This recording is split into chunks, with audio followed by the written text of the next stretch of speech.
नमस्कार दोस्तों, मैं घनश्याम कौशिक आज आपको सम और विषम संख्याओं की बेजोड़ ट्रिक बताने वाला हूं। ध्यान से समझिएगा। सम संख्याएं वे होती हैं जो दो से पूर्णतः विभाजित होती हैं। विषम संख्याएं वे होती हैं जो दो से पूर्णतः विभाजित नहीं होती है। इनका साथ टोटल करना है। सम संख्याओं का टोटल कैसे करेंगे, विषम संख्याओं का टोटल कैसे करेंगे।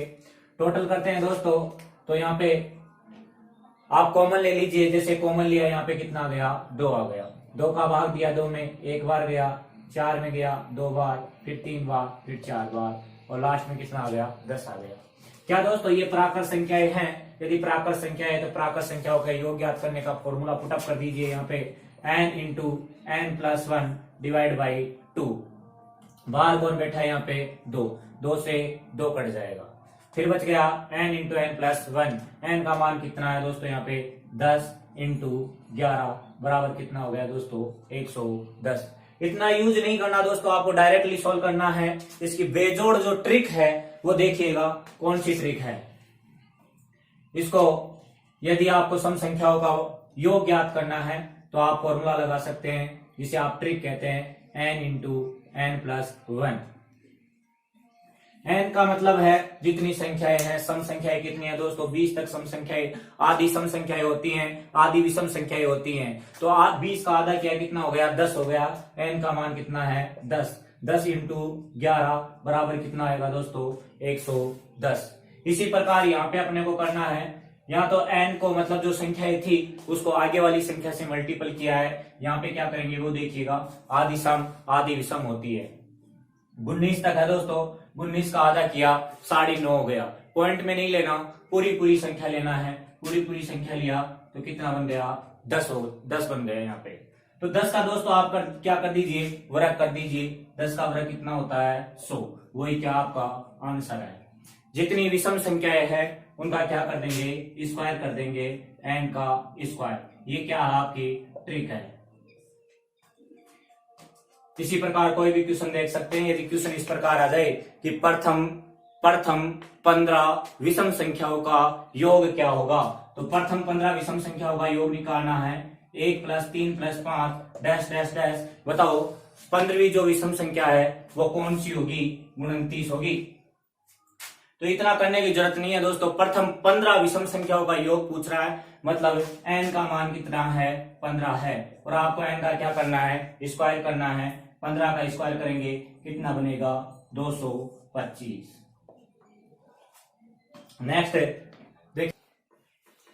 नेक्स्ट संख्या है वास्तविक संख्या और दूसरी है काल्पनिक संख्या या भूत संख्या।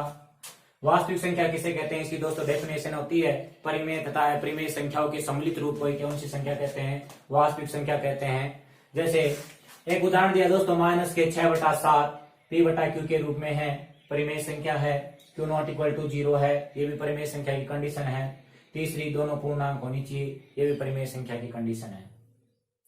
√11 दे रखा है दोस्तों, ये पूर्णतः हल नहीं होती, इसका पूर्णतः वर्गमूल नहीं निकलता। इस कारण से ये कौन सी संख्या है, अपरिमेय संख्या है। इन दोनों के सम्मिलित रूप को क्या कहा जाता है, वास्तविक संख्या कहा जाता है। परिमेय है तो भी दोस्तों वास्तविक रहेगी, अपरिमेय है तो भी दोस्तों कौन सी रहेगी, वो वास्तविक संख्या रहेगी। दूसरी यदि डेफिनेशन देना चाहूं तो दूसरी डेफिनेशन में ये भी कह सकता हूं कि ऐसी संख्याएं जिनका वर्ग करने पर, जिनका क्या करने पर, स्क्वायर करने पर, वर्ग करने पर वो संख्या कैसी बन जाए, धनात्मक बन जाए। कैसी बन जानी चाहिए, धनात्मक बन जानी चाहिए। यदि धनात्मक है तो दोस्तों कौन सी संख्या कहलाएगी, वास्तविक संख्या। ये संख्या है दोस्तों, इसका वर्ग करेंगे। वर्ग किया, 6 का वर्ग कितना हो गया, 36। 7 का वर्ग कितना हो गया, 49। माइनस का वर्ग करेंगे, माइनस को माइनस से गुणा करेंगे तो कौन सी संख्या बन जाएगी, प्लस में संख्या बन जाएगी। क्या दोस्तों ये धनात्मक है, बिल्कुल धनात्मक है। तो कौन सी संख्या होगी, वास्तविक संख्या होगी। इसको देखा, √11 का वर्ग किया दोस्तों, √11 का वर्ग से दोस्तों √ हट जाएगा तो कितना बच गया, 11। क्या 11 भी धनात्मक है? यदि 11 भी धनात्मक है तो कौन सी संख्या है, वास्तविक संख्या है। नेक्स्ट है काल्पनिक संख्या या भूत संख्या। काल्पनिक संख्या या भूत संख्या के अंदर वे सभी संख्याएं जो वास्तविक संख्या नहीं होती है वो कौन सी संख्या कहलाती है, काल्पनिक संख्या कहलाती है। जैसे क्वेश्चन लिया दोस्तों, -6 ले लिया मैंने, -4 ले लिया, -13 ले लिया।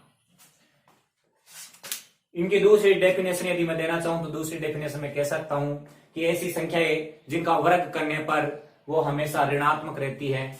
कैसी रहती हैं? वर्ग करने पर ऋणात्मक रहती हैं। यदि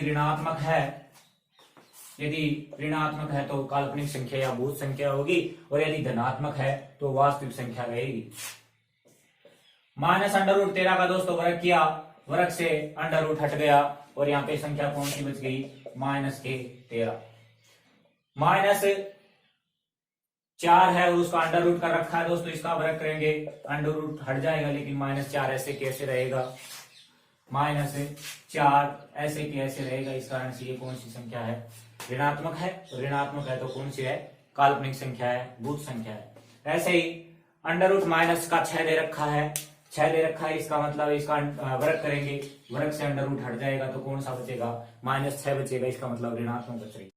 दोस्तों जब वैकेंसी आती है तो आपका जोश, आपका जुनून, आपका हौसला बुलंदियों पर होता है, लेकिन जैसे जैसे धीरे धीरे एग्ज़ाम पास में आती जाती है तो आपका जोश कमज़ोर होता जाता है, आपके हौसले टूटते हुए जाते हैं। दोस्तों मैं पूछता हूँ आपसे कि ऐसा क्यों करते हो?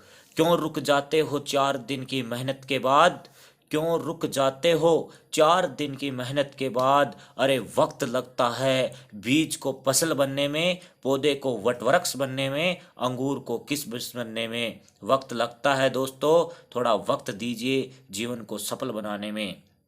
सपना एक देखोगे मुश्किलें 1000 आएंगी, सपना एक देखोगे मुश्किलें 1000 आएंगी। वह मंजर बड़ा खूबसूरत होगा, वह मंजर बड़ा खूबसूरत होगा जब कामयाबी शोर मचाएगी, जब कामयाबी शोर मचाएगी। दोस्तों आपको हारना नहीं है, जीतना है। अर्थात वो कहते हैं ना कि मन के हारे हार है, मन के जीते जीत। मान लिया सो हार है, ठान लिया तो जीत। दोस्तों मानना नहीं है आपको, ठानना है, जीत के दिखाना है, सिलेक्शन पाना है। माइनस का 6 दे रखा है, ये वास्तविक है या काल्पनिक है, ये पहचान है अपने को। तो पहचान करते हैं, तो किस प्रकार से पहचान करेंगे दोस्तों? इसका वर्ग करना है, वर्ग करके देखेंगे। वर्ग करके देखा दोस्तों, माइनस का जो वर्ग होता है वो प्लस में बदल जाता है, अंडर रूट है वो वर्ग से कट जाएगा। माइनस के कितने हैं? 6। माइनस प्लस से मल्टीपल होगा तो क्या बनेगा? -6, जो कि कौन सी संख्या है? काल्पनिक संख्या है। इनकी दोस्तों जो ट्रिक है वो कैसे पहचानेंगे वो लिखिएगा आप।